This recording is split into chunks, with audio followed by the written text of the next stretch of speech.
Guys, it is Consider Chaos, and today I'm going to be showing you guys a really good loadout for Gambit Prime. This is something I've been working on for a while now, experimenting with certain weapons, experimenting with certain armor, and trying to get the best DPS loadout for Gambit Prime, and I think I might have it. If you guys enjoy, go ahead and leave a like on the video and comment, and let's get straight into it.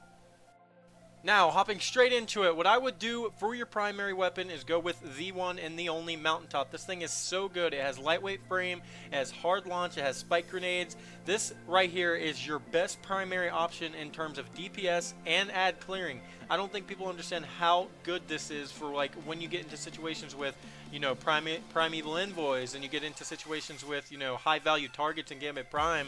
You go ahead and you put a major spec or a boss spec on that mod slot. It's going to be your best option for overall DPS on anything. In almost any situation you get into, this is definitely the gun in the primary that you want to have on. It's also very decent for invading and killing invaders. The thing that I've come to figure out about the Mountaintop is that people think it's all about DPS. Not necessarily, because it is very, very good at clearing ads. As you can see here in this video, I can take down, you know, like Minotaurs and these Colossus. Like, I could take them down easily with this Mountaintop because it does so much to the small health bar. Like, maybe not too much to the actual boss, but it does do very well in overall clearing ads.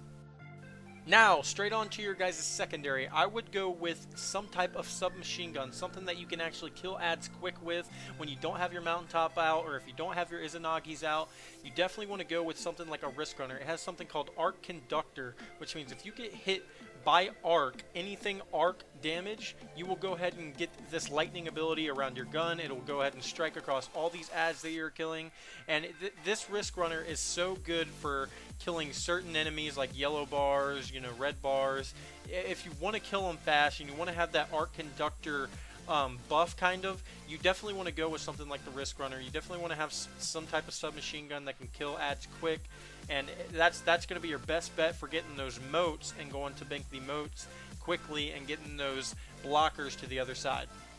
I think everybody knows what this is going to be. This is the Wendigo GL3, probably one of the best heavies ever in Destiny. This thing is really good for overall DPS on anything that you're doing. You can get up to 21 shots in this heavy slot, so you are doing so much damage. I think my Wendigo gets like with like a well and a bubble with weapons of light, and this thing I'm gonna show you guys charged with light. I think it hits for like 75,000 per shot. So this Wendigo does so much damage overall. You're definitely gonna want Wendigo for stuff like those big yellow bars, for the high value targets, and for the overall boss at the end. Wendigo GL3 is definitely gonna be your best shot in terms of heavy. And for the subclass, what I would do is I would go with Gunslinger on the Hunter. You're definitely going to want to use the Golden Gun, ladies and gentlemen. You're going to want to go ahead and combine that with something like a Celestial Nighthawk. So you want to use Bottom Tree Gold Gun and combine that with Celestial Nighthawk. It's going to be so good for giving you perks that you need. It's going to have mods that you can put onto it. So if you guys have that maxed out energy, you can go ahead and put it on mods that you want. And then you also have something called Hawkeye Hack, which modifies Golden Guns to have one single shot. So you don't get those bottom 3 shots that you usually get for Bottom Tree on the Gunslinger. You're going to have one shot that does like an extreme amount of damage. So you're going to have one shot that does, I don't know, maybe 100k plus, instead of having those 3 shots. So it's quicker to get that DPS done. Gambit is all about quickness. You want to be fast getting moats, you want to be fast taking out certain enemies, and that's why I combined the Gunslinger on the Hunter with the Celestial Nighthawk helmet, which I'm pretty sure everybody has. If you don't have it, go ahead and get that Faded Engram from Xur. It's definitely going to be your best bet in terms of overall DPS in Gambit Prime. Now, on straight to the armor. You guys want to go ahead and use the new Righteous set of armor straight from Season of the Dawn. What I would go ahead and use for the grips is the Righteous grips, and you're going to want to use this mod at the very end. Now, this is what I was talking about, the charged with light. Guys, this is very important for overall DPS. This thing right here, Empowered Finish, this is the mod you want to go ahead and use on your grips. Basically by finishing an enemy, so like a Vex or like Scorn, whatever like archetype you're fighting, or whatever set of enemies you're fighting, you want to go ahead and finish them, and you're going to get this thing called Charged with Light. Now this maxes out to 2, and it will. Now, straight on to the chest armor. You guys want to go ahead and use this high energy fire mod at the very end. It only costs 4 energy, and basically this is going to be the overall Charged of Light mod. This is what you're going to definitely need on one piece of armor. It doesn't have to be your chest. It could be, you know, the leggings, it could be the gauntlets, it could be the helmet. But what I went with is the chest piece, and you can go ahead and put this on here. Basically, this is going to trigger the whole Charged of Light scenario. You're definitely going to want to have this on one piece of your armor. As for leggings, it's going to be the exact same thing, except you're going to go ahead and put the Taking Charge mod at the very end. By picking up Orbs of Light, guys, I use this so much for my Charged of Light. This is going to be one of the most important ones that you want to put on your armor. Basically, whenever you pick up an orb, it's going to give you something called Charged with Light, and it's going to do 20% the amount of damage. This is very important. It works very well in Gambit Prime. That's why I love using this armor. Righteous Gear armor comes straight from Season of the Dawn. Make sure you go ahead and pick that up. If you don't have that set of armor, then you can go ahead and use something else. But this is definitely the best set of armor. You want to have that Charge with Light buff, and it's so good, doing 20% the amount of damage than you regularly would. So yes, you definitely want to have this set of armor in terms of Gambit Prime loadout.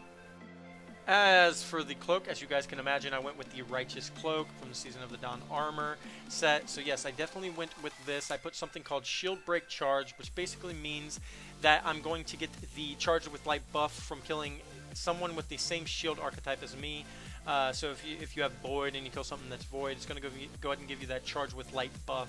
It's just giving you an extra chance to give you that buff. So basically all these mods aren't mandatory, but it's definitely good for this set of armor. It's going to give you that Charge with Light buff, which is going to do 20% more damage than you normally would be doing. This is why I've been telling you guys to go ahead and try this Righteous Gear out. It is very good. So there you guys have it. That is the best Gambit Prime loadout for a hunter in terms of my experience. Having that Charged of Light buff is so good. Having that 20% buff to the amount of damage that you do to everything is just great.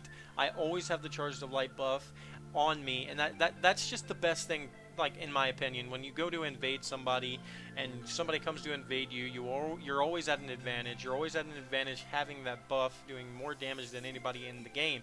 If you can have a whole fire team rocking this, it does over 100 damage, more than 100 damage than they're doing. It's great. I love the set of armor that they brought to the Season of the Dawn, and that's definitely the best set of armor that I've ever used. But in terms of weapons, if you guys do not have something like the Mountaintop, I know it's very hard to get. It's a better alternative, not a better alternative, but another alternative that you could use is something called the Izanagi's Burden Sniper Rifle. It is very good.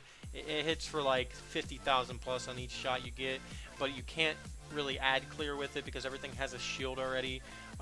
So if you're going to use that for overall DPS, if you want to go ahead and use Mountaintop for the first set of the game, and then go ahead and switch to the Izanagi's for DPS, that's definitely a good option to do. That's what I tend to do sometimes. But for overall ad clearing, I go with the Mountaintop. Now, if you don't have the Risk Runner submachine gun and you don't want to use that Arc Conductor mod, you can definitely go with the Recluse. Recluse is very good in PvE still, even after all the nerfs that they did to it. That's definitely something that you can go ahead and consider. And for the heavy slot, if you do not have the Wendigo, I would say get it. Definitely get the Wendigo if you don't have it. But if you don't have the Wendigo and you want to go with something else, you can go ahead and go with something like the Wardcliff Coil, or go with like a Shining Sphere, or Sins of the Past, something that's going to do a lot of damage. As you can see in this video, I had the Charge with Light buff ×2. I am doing so much damage. I'm hitting for over 20,000, for over 15,000 damage per Mountaintop shot. That is insane, especially because Izanagi's does like 50k, but you only have like 17 shots with that, and it takes forever to reload. But in terms of Mountaintop, it's amazing. I love the Mountaintop. But that is go ahead and end the video for today, guys. If you go ahead and leave a like, I will highly appreciate it. Thank you guys for watching, and I will see you guys in the next one.